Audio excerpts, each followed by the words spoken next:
Donc on va glisser dans le 94, enfin peut-être pas tout à fait. Hein, oui, 94 et 92 d'ailleurs, puisque je suis coordinateur du SRJR de l'APCAR. J'interviens dans la continuité de ce qui vient d'être dit. Alors moi je travaille avec donc plutôt des mineurs, mais aussi avec des majeurs. Alors je vais plutôt me concentrer sur les mineurs aujourd'hui, et notamment sur le partenariat qu'on est en train de construire avec la protection judiciaire de la jeunesse du Val-de-Marne. Et je ferai aussi des parallèles avec ce qui peut se faire dans le 92.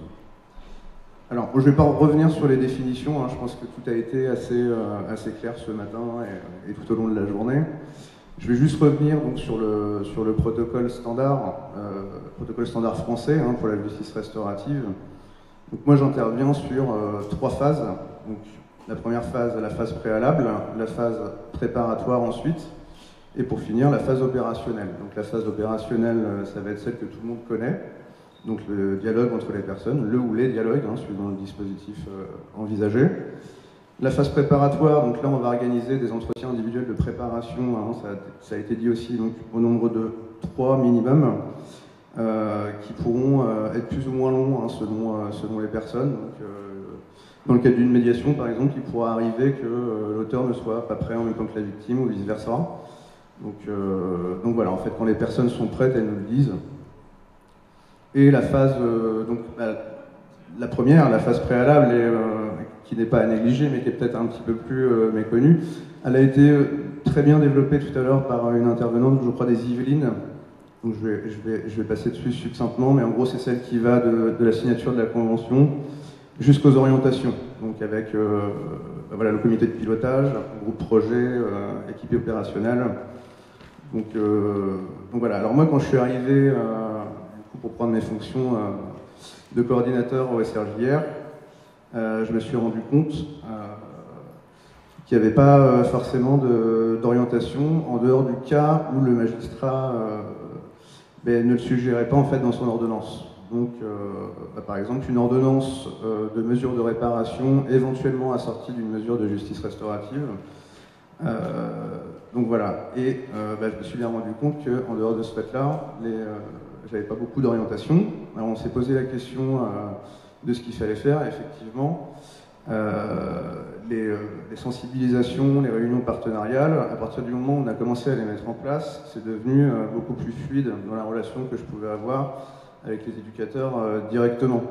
Donc on peut tout à fait comprendre qu'un éducateur qui est en charge le suivi d'un jeune soit plutôt réticent de prime abord à l'orienter vers un service ou un professionnel qui ne connaît pas. Donc effectivement, c'était une intervenante, oui, des Yvelines, c'était plutôt ça, qui disait tout à l'heure que la relation effectivement directe avec les éducateurs était absolument primordiale. Déjà pour pouvoir leur expliquer ce qu'on fait exactement dans le cadre de ces dispositifs-là, et aussi pour nous prendre des informations sur ce qu'eux font, parce que c'est pas toujours évident, nous on n'est pas forcément formés totalement au droit du mineur, savoir ce que c'est qu'une mesure de réparation et ce qui s'y passe, c'est tout aussi intéressant.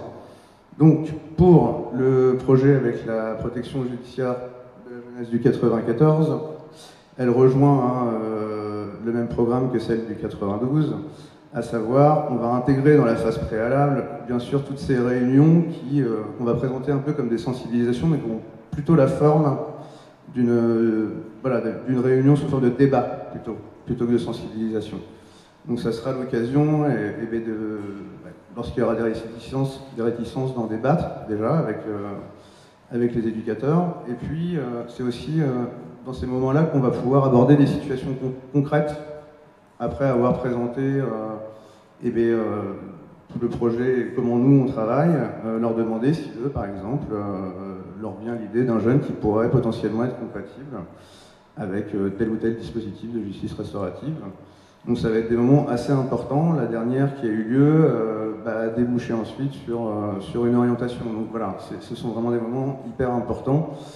Sans ces temps-là, les orientations, il y a peu de chances qu'elles soient indépendantes de l'avis du magistrat.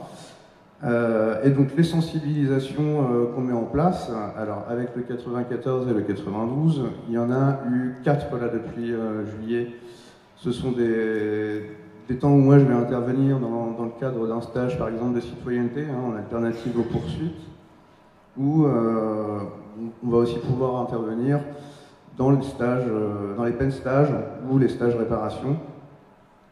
Donc voilà, donc on va intégrer en fait la justice restaurative dans ces stages-là. Alors, en quoi ça consiste? Généralement, j'interviens, je fais une présentation de ce que c'est que la justice restaurative, après avoir fait un tour de table sur pourquoi ils sont là, qu'est-ce qu'ils en savent de la justice restaurative. Ensuite, il y a une petite partie où je vais diffuser des vidéos avec des témoignages de personnes qui ont participé. Alors, à la médiation, les seules vidéos que j'ai sont belges, mais dans l'idée, les témoignages sont sensiblement similaires à ceux qu'on pourrait trouver ici. Et des témoignages aussi de personnes ayant participé à des RCV, RDV, donc développés par M. Boubker juste avant, les rencontres condamnées victimes, détenues victimes. Et la deuxième partie est consacrée à la mise en situation, des mises en situation, où là, suivant le type de fait, si c'est des délits routiers par exemple, je vais leur demander à tour de rôle, jouer l'auteur, la victime, ou même le médiateur. Donc, même quand il n'y a pas de victime, pour les délits routiers, parfois ce sont de simples défauts de permis, on va les laisser imaginer quelles auraient pu être les répercussions s'il y avait eu un problème, donc les répercussions sur une victime, mais aussi sur eux-mêmes et pour leur famille. Donc voilà, généralement c'est assez amusant de voir leur réaction quand leur copain d'en face se prend au jeu et lui dit qu'il a perdu une jambe par exemple. C'est assez intéressant. Donc pour l'intervention sur ces stages-là, petite parenthèse, mais je conseille plutôt sur les stages de citoyenneté qui durent 2 à 3 jours, d'intervenir le deuxième ou le troisième jour, parce que comme ils ne se connaissent pas, le premier jour, ils vont avoir plus de mal à adhérer. Alors, ensuite, ce qu'on ne faisait pas avant et qu'on fait maintenant, c'est qu'on va intégrer l'éducateur référent du jeune dans le tout premier entretien d'information complète. Donc là, on est encore dans la phase préalable, la phase préparatoire n'a pas commencé. Donc l'entretien d'information complète, c'est le moment où on va informer le jeune sur tout le protocole, en fait, en présence de ses représentants légaux. On invite l'éducateur référent à être présent, pour qu'il ne se sente pas non plus dépossédé, que la transmission aussi se fasse en confiance aussi pour le jeune, qui voit qu'il y a un lien entre la PJJ et le SRJR. Et on invite éventuellement aussi, pourquoi pas, le directeur de l'UMO, pourquoi pas. Alors, ce qui se passera ensuite sera, bien sûr, couvert par la confidentialité. Donc le jeune sera ensuite reçu tout seul. Alors, dans le cadre de la médiation, il y aura un autre entretien durant lequel on essaiera de déterminer quelle est sa demande exacte, quelle demande, nous, on va devoir aller porter à la victime. Et cet entretien-là est encore dans la phase préalable. On n'a pas encore commencé non plus la phase préparatoire. La phase préparatoire commencera ensuite lorsqu'on aura pris attache avec la victime, qu'on lui aura aussi donné une information complète et qu'elle aura marqué son accord pour s'engager. Alors, dans les biais qu'on a pu observer avec les éducateurs de la PJJ, il y a cette fameuse notion de la confidentialité où d'un coup, voilà. Alors, elle n'est pas si hermétique que ce qu'elle n'y paraît déjà, puisque sous certaines conditions, elle peut être levée. Donc les conditions, elles ne sont pas compliquées en fait, c'est dans l'intérêt du jeune, pour le bon déroulement de la mesure. Il faut qu'elle se fasse entre personnes astreintes au secret professionnel, donc c'est le cas pour la PJJ, c'est le cas pour le SRJR, et la plus importante avec l'accord du jeune. Donc voilà, il y a quand même possibilité, il faut voir dans quel intérêt il pourrait y avoir, mais en cas de besoin, on ne serait pas non plus complètement fermé à transmettre certaines informations utiles pour l'éducateur référent ou pour l'UMO en question. Ça se discute et ensuite, le jeune, pourquoi refuserait-il? Un jeune qui s'engage afin de travailler sur les faits, bon, a priori, il y a peu de chances qu'il soit totalement fermé. Donc, à savoir que dans la mesure de réparation, on demande aux éducateurs référents aussi, et à l'UMO en question, de donner des éléments sur le positionnement du jeune quant aux faits. On leur demande un gros travail par rapport à comment le jeune appréhende les faits. À savoir aussi qu'en justice restaurative, forcément, le travail sur les faits et les répercussions suite aux faits commis ou subis, c'est central dans tous les entretiens de préparation, au cours de la rencontre. Donc ce travail-là qui se fait dans la confidentialité, même si le contenu ne peut pas être dévoilé à côté, ça ne veut pas dire que ça ne va rien apporter pour l'éducateur. Le jeune va forcément avoir une évolution en travaillant complémentairement parlant sur les faits de toute façon.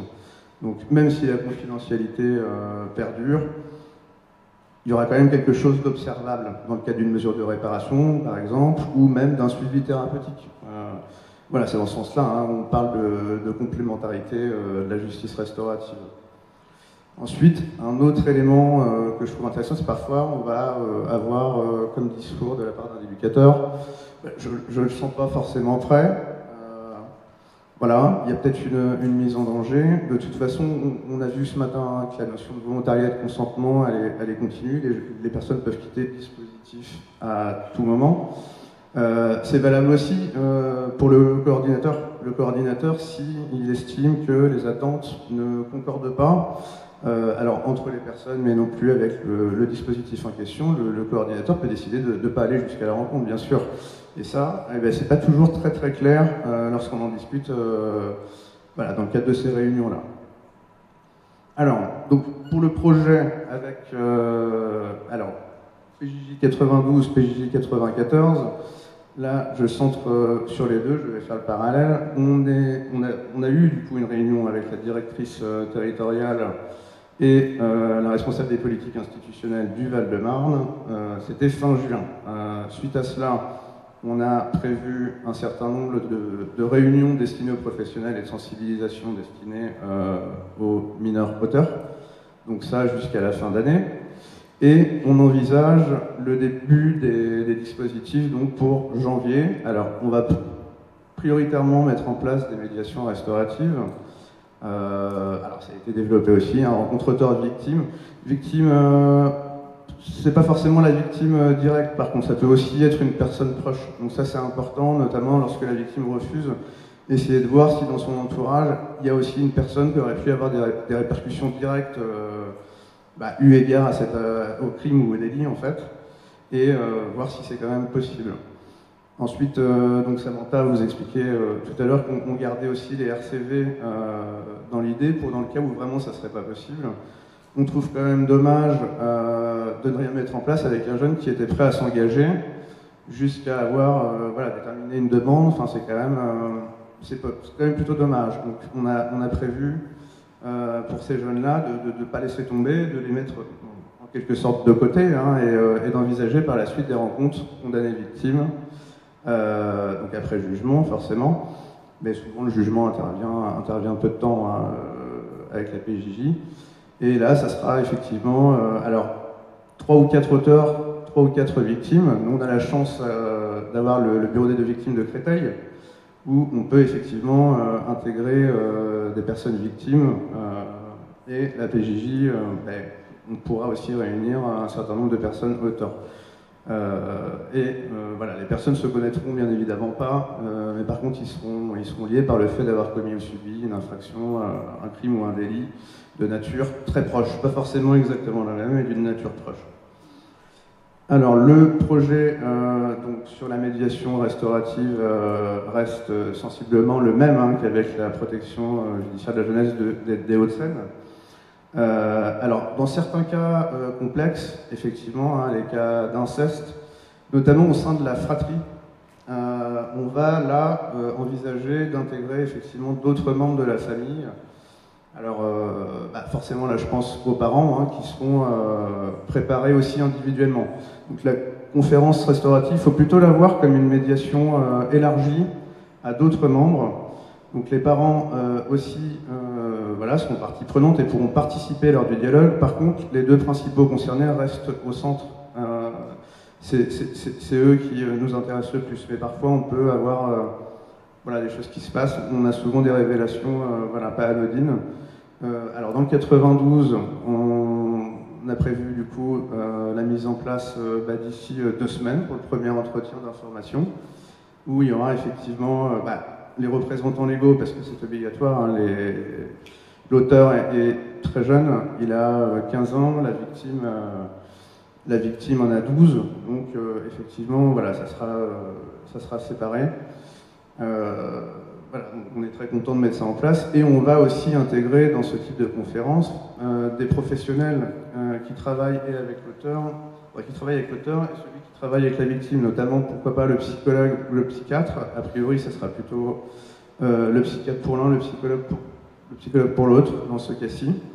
Et éventuellement, si le lien de confiance est suffisamment solide entre l'éducateur référent et le mineur dont elle a la charge du suivi, pourquoi pas aussi intégrer l'éducateur référent, si le jeune est d'accord, si la victime est d'accord aussi.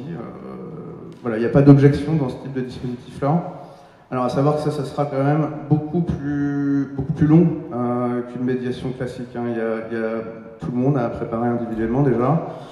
Et il y a des enjeux assez importants avec souvent des demandes des deux côtés, hein, auteur et victime, et de se revoir. Souvent c'est un petit peu ça, puisque l'auteur est séparé de son milieu de vie, parfois placé, parfois en CEF, parfois placé en famille d'accueil. Donc lui, demandeur de revoir le frère ou la sœur, et vice-versa chez les jeunes victimes aussi, on a souvent cette demande-là, avec des parents qui sont, comme vous l'imaginez, la plupart du temps, voilà, pas très bien, hein. Donc le travail individuel sera presque aussi important avec eux qu'avec l'auteur et la victime dans ce type de cas. Ensuite, je vais dire qu'en justice restaurative, dans notre jargon, on dit toujours qu'on dit jamais non fermement, c'est-à-dire que quand une des modalités d'un dispositif ne convient pas à 100%, on va toujours réfléchir avec la personne pour trouver des solutions et éventuellement envisager autre chose. Donc, M. Bouquet parlait tout à l'heure des modalités de communication. Donc, effectivement, si ça ne leur va pas d'être en face-à-face et de dialoguer dans la même pièce, on va proposer autre chose. On va proposer un échange de lettres. On peut faire ça en visio, on peut faire ça en chat instantané. Enfin, nous, l'intérêt pour nous, c'est qu'ils dialoguent et qu'ils le fassent dans un cadre sécurisé, dans de bonnes conditions. Donc voilà, après, c'est eux qui s'approprient leur dispositif. Au final, nous, on a une position effectivement d'impartialité. On ne va pas prendre parti pour l'un, on ne va pas prendre parti pour l'autre. Mais on peut même aller au-delà. On a une position de copartialité, puisqu'on va aller dans le sens de l'un et on va aller dans le sens de l'autre aussi, et les suivre dans la manière dont ils veulent dialoguer, dans ce qu'ils veulent faire dans l'exploration, effectivement, des attentes, hein, et dans l'exploration de leur vécu et des répercussions.